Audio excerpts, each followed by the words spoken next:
Have you ever wondered if the story you've always been told about the Bible is complete? What if I told you that one of humanity's greatest mysteries has been deliberately hidden for centuries? The role of black people in the Bible has been distorted, concealed, and even denied. But today, we will reveal a truth that challenges everything we've been taught.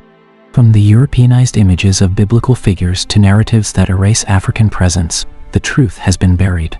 The Bible gives us clear clues that black people have always been at the heart of God's plan.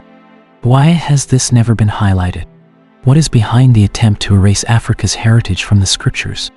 You are ready to discover the truth. Get ready. We are about to explore surprising biblical facts that will change your perspective forever. And remember, this is not about division, but about revelation. Before we continue, subscribe to the channel. The African presence in the Bible starts from the very origins of humanity. The book of Genesis tells us that God formed man from the dust of the earth. Now stop and think. What color is the soil in the regions where civilization began in the Middle East and Africa? The earth has dark brown and reddish tones. This suggests that Adam, the first man, likely had dark skin. Science also supports this view. Genetic research indicates that the first humans appeared in Africa. Archaeological evidence points to a vibrant and thriving continent long before the great civilizations we know today. This means that from creation itself, black people were part of God's plan.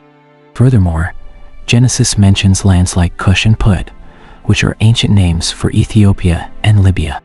This proves that the Bible acknowledges Africa's presence in its narrative from the very first chapters. The Bible is filled with black figures who played crucial roles in sacred history. Take Nimrod, one of the first rulers mentioned in the Bible. He was the grandson of Ham, whose name means burnt or dark. Ham's descendants settled in African lands, and Nimrod became a powerful king, founding civilizations like Babylon and Nineveh. His reign demonstrates that African peoples had a significant influence in the ancient world. Another striking example is Moses, who married an Ethiopian woman. This caused controversy among his own family and led to divine intervention. The Bible recounts how Miriam and Aaron criticized Moses for marrying a black woman. God's response was clear. He punished Miriam with leprosy, making her skin extremely white as a form of rebuke. The Queen of Sheba is also one of the most fascinating figures in the Bible. She ruled over a prosperous African kingdom and traveled to Jerusalem to test King Solomon's wisdom.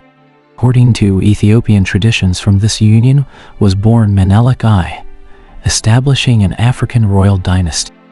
Another remarkable figure is Simon of Cyrene.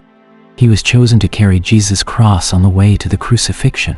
Cyrene was in North Africa, in what is now Libya. This means that at the most crucial moment in Christian history, a black man had the honor of helping Jesus carry the burden of humanity. Africa's influence also extends to the spread of Christianity. In the book of Acts, we meet an Ethiopian official who was traveling while reading the book of Isaiah. Philip, one of the disciples, explained the scriptures to him and baptized him immediately. This Ethiopian then took Christianity to Africa long before Europe even heard the gospel. The truth is that Christianity is not an exclusively European religion, as many have been led to believe. The Christian faith was present in Africa from biblical times. Churches were established in Egypt and Ethiopia long before European colonization. Even St. Augustine, a great theologian, was African. But why has this truth been hidden throughout history? There was a deliberate effort to marginalize the African presence in the Bible. This happened because the dominant narrative was shaped by those in power. Christianity was portrayed as a European religion, erasing centuries of African influence. One of the greatest deceptions used to justify the oppression of black people was the so-called curse of Ham. According to this distorted interpretation, Ham's descendants were cursed. However, this idea is completely false. In reality, the Bible states that Noah cursed Canaan, not Ham. Canaan's descendants settled in the Middle East, not Africa. Furthermore, the curse had nothing to do with skin color or perpetual slavery. It was fulfilled when the Israelites conquered the land of Canaan. Yet slave traders used this false interpretation to justify centuries of oppression. The biblical truth is that God condemns slavery and oppression in all its forms. In Exodus, God liberated the Israelites from Egyptian slavery. In Isaiah, he declares that he loves justice and hates oppression. In the New Testament, Paul writes that in Christ, there is no distinction between Jew and Greek, slave and free. This means that in God's eyes, all people are equal. But there is another striking detail we must address. The Bible contains prophecies that seem to describe the sufferings endured by black people throughout history with shocking accuracy. In Deuteronomy 28, God warns the Israelites about the consequences of disobedience.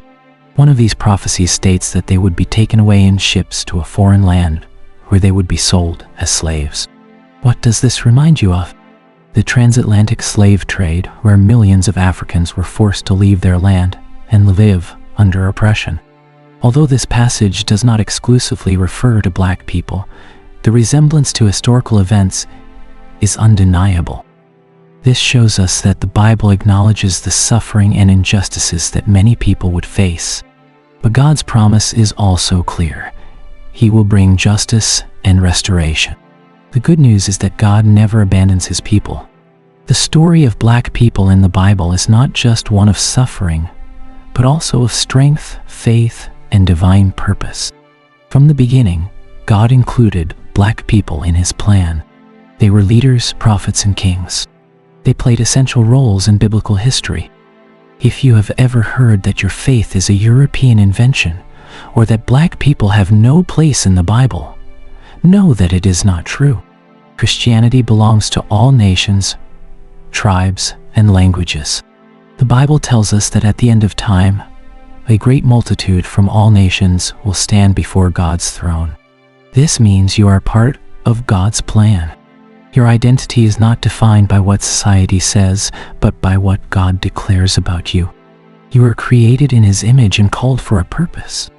Now that this truth has been revealed, what will you do with it? Will you stay silent? Or will you share this message with others? If you believe this story needs to be told, help us spread this revelation. Subscribe to the channel and turn on notifications so you don't miss more impactful content like this. Over the centuries, the narrative about black people in the Bible has been distorted or erased. But the scriptures reveal a truth. Africa's presence is deeply rooted in sacred history.